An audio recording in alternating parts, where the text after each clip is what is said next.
Chapter 40. The Ancient Prophecy. Fatty, perplexed, asked, "What do you mean? Not human? Are you suggesting there's a monster among us?"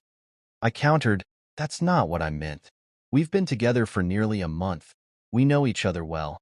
How could there be such secrets among us?" The young seer was probably just spouting nonsense. The ancient people were superstitious and backward. How can we take seriously these markings that are like ghostly scribbles? Despite my dismissive words, my thoughts were far from it. I knew I had to be more vigilant. The world is full of unpredictable phenomena. Was the seer's ancient prophecy about us? Only the heavens might know. With that thought, I kept a black donkey hoof close at hand, just in case. I turned to Shirley Yong. "Are you sure you read it correctly? Maybe there were originally 5 figures, but with time, parts faded away, leaving 4. Shirley Young pointed at the carvings on the chest. "This chest is well preserved with no signs of wear. These are clearly 4 figures. Look, the symbols representing people are simple. A circle for the head and lines for the body and limbs. There are exactly 4 of them." I studied it closely and, as she pointed out, there was no mistake. Shirley Young then directed me to the initial series of carvings. The designs were straightforward enough that even I could understand them at a glance. The first picture depicted a child pointing to the sky, while many people were seen hiding around him, likely commoners trying to avoid some danger. The second and third carvings showed a tornado that toppled several buildings, but the people who had taken shelter survived the natural disaster unharmed and gathered around the child in worship. It seemed the boy could foresee calamities. The fourth depiction on the chest showed the child standing next to 2 adults with an elderly figure kneeling before them. The lines creating these figures were remarkably simple. The old man was represented by a circle with a few hasty lines for a beard. While the composition was elementary, it made the scene easier to comprehend. In the image, the 2 adults towered over the others, and their depictions were finely crafted, unlike the crudely represented commoners. These 2 may well have been the legendary sages referred to in ancient tales, with the kneeling figure their servant. The remains of the old man in this chamber were likely that man. It was becoming clear that Shirley Young was correct. The chest's owner was a child seer. As I reviewed the rest of the stone carvings, they all showcased the young prophet's accomplishments. Upon seeing the last of the carvings, a chill ran down my neck. The stone painting depicted the same old man and child sitting beside the stone chest, with 4 figures standing inside the chamber. These figures were plain, their shapes too simple to discern any distinguishing features like height, weight, or age. One of the 4 was in the act of opening the chest. This was the final carving on the chest, with no others beyond it. What secrets could the chest hold? Most notably, it showed no signs of ever being opened. It was sealed with oxhide lacquer. Turning back to the others, I saw Shirley Young supporting the deliriously smiling Professor Chun. Yi Sin had lost consciousness, her breathing rapid and shallow, and we had no medicine to treat her. Fatty sat on the ground helplessly, shaking his head as he watched over her. Indeed, there were 5 of us. If the prophecy was accurate, why then did the painting depict only 4 figures?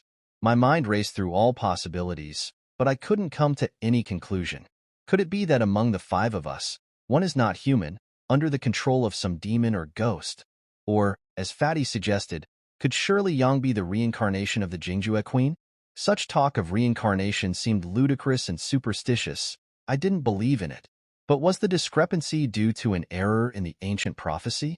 I asked Shirley Young about the era of this seer and sage.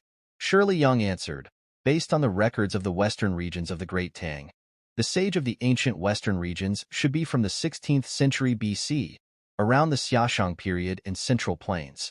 It was the first civilized era of the ancient western regions, predating the era of the 36 kingdoms of the western regions by roughly 1,000 years.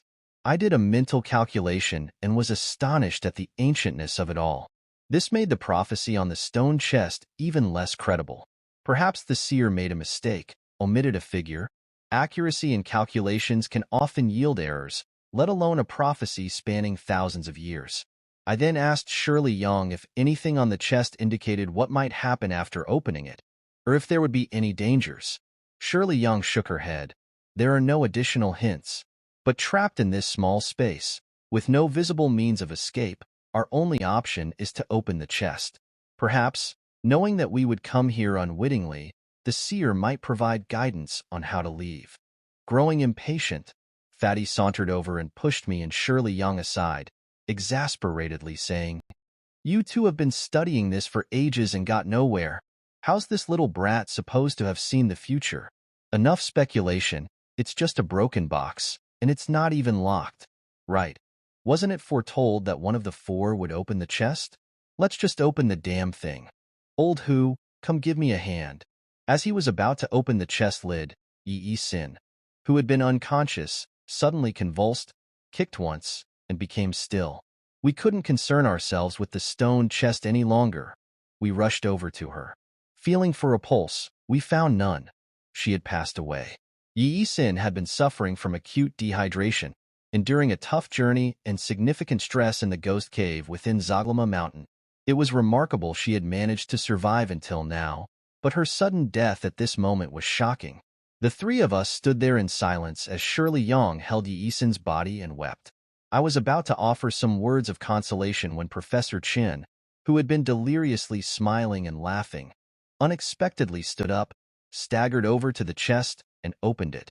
We were all dumbfounded as everything unfolded exactly as the seer had prophesied on the chest. When we entered, there were 5 of us. Then suddenly someone died, followed by someone opening the chest. People have described Zhuge Liang as being eerily prescient, almost supernatural in his ability to forecast events, but even he might not have been this accurate. The level of precision in this prophecy was frightening. Worried that Professor Chin's mental confusion might lead to more chaos, Shirley Young quickly grabbed his sleeve and coaxed him to sit down and rest like a concerned niece with her uncle. When she saw Professor Chin laugh and cry senselessly, her heart soured with distress, and she couldn't help but burst into tears again. Knowing Shirley Young to be someone who never liked to show weakness, the sight of her crying twice in front of me and Fatty underscored the extreme sorrow she felt. The pressure she faced today was enormous, and not knowing how else to console her, I allowed her to sit and weep beside Professor Chun. Fatty and I approached the stone chest that Professor Chun had opened to see what was inside. The 2 doors on the front of the chest were opened, and the ceiling oxhide lacquer had come off. We saw there were 2 more stone doors inside, similarly sealed with oxhide lacquer with 3 stone carvings etched upon them. The sight of these carvings made me break out in a cold sweat, leaving me without words for a good while. Fatty took a glance but couldn't decipher the meaning and asked me anxiously, "What are these pictures?" "Old Who, don't tell me you're scared by some stone carvings?" Taking a deep breath to stay calm, I replied to Fatty, "These carvings are also prophecies of the seer." Fatty, eager for answers, pressed on, "What do the prophecies say? Do they tell us how we can leave this damned place?" With my heart pounding, I suppressed the fear and whispered to Fatty, "The prophecy says that among the 4 people who open this second layer of the chest, one of them is a malevolent spirit.